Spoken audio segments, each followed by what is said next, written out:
புதுச்சேரி சின்ன மீன் மார்க்கெட்டில் அடிப்படை வசதிகளை செய்து தரக்கோரிய அதிமுக சார்பில் முன்னெடுக்கப்பட்ட சாலை மறியல் போராட்டத்தில் 50க்கும் மேற்பட்ட மீனவர்கள் கலந்து கொண்டனர். இது குறித்த கூடுதல் தகவல்களை எமது செய்தியாளர் கிருஷ்ணா வழங்க கேட்கலாம். வணக்கம் கிருஷ்ணா, விவரங்கள்.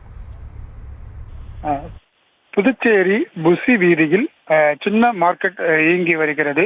இது HM காசு என்ற பெயரில் இந்த சின்ன மார்க்கெட்டானது இயங்கி வருகிறது. இந்த மார்க்கெட்டில் கடந்த 2 வருடங்களாக பல்வேறு அடிப்படை வசதிகள் குறைபாடுகளால் அந்த மீனவ மக்கள் கடும் இன்னலுக்கு உள்ளாகி வருகின்றனர். இங்கு வம்பாக்கரத்தை பகுதியைச் சேர்ந்த 95க்கும் மேற்பட்ட மீனவ பெண்கள் இங்க தினந்தோறும் மீன்களை விற்று வருகின்றனர். இந்த நிலையில் அவர்களுக்கு மின்சாரத்தில் பல்வேறு குறைபாடுகள் இருந்துள்ளதாகவும், லைட் வசதி இல்லை, ஃபேன் வசதி இல்லை என்றும், மேலும் இது குறித்து நகராட்சி நிர்வாகத்திடம் பல்வேறு தரப்பு தரப்பட்ட நிலையில புகார் கொடுத்தும் எந்தவித நடவடிக்கை எடுக்கவில்லை என்றும் அவர் குற்றச்சாட்டுகளை முன்வைக்கின்றனர். மேலும் நேற்று மழை பெய்த காரணத்தினால் அங்க அந்த மீன் மார்க்கெட் முழுவதும் தண்ணீர் ஒழுகி உள்ளது. இதனால் அங்க சுவிட்ச் பாக்ஸில் தண்ணீர் ஒழுகியதால் சுவிட்சை ஆஃப் பண்ண செய்ய போகும்போது ஒரு பெண்ணுக்கு கரண்ட் ஷாக் அடித்து தூக்கி எறியப்பட்டிருக்கிறார்.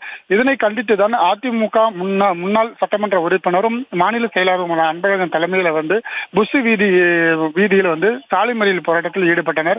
இதை உடனடியாக இந்த சின்ன மார்க்கெட் பகுதியை உடனடியாக மேம்படுத்த வேண்டும், கரண்ட் ஒயர்களை சரியான முறையில் செய்து தர வேண்டும் என்றும், அடிப்படை வசதிகள் அனைத்துமே உடனடியாக செய்து தர வேண்டும் என்று அவங்க சாலை மறியல் போராட்டத்தில் ஈடுபட்டனர். ஆனால் நீண்ட நேரமாகியும் கிட்டத்தட்ட 2 மணி நேரத்திற்கு மேலாகியும் அந்த அதிகாரிகள் யாரும் வராததால் தொடர்ந்து போராட்டமானது நடைபெற்றது. அதனை பிறகு அங்கிருந்து நகராட்சி ஊழியர்கள் பேச்சுவார்த்தை நடத்தினர். உடனடியாக இதை சரி செய்யும் நடவடிக்கை எடுக்கப்படும் என அவர்கள் உறுதியளித்ததற்கு போராட்டமானது கைவிடப்பட்டது. விவரங்களுக்கு நன்றி கிருஷ்ணா. செய்திகளை உடனுக்குடனும் துல்லியமாகவும் தெரிந்து கொள்ள சப்ஸ்கிரைப் பண்ணுங்க.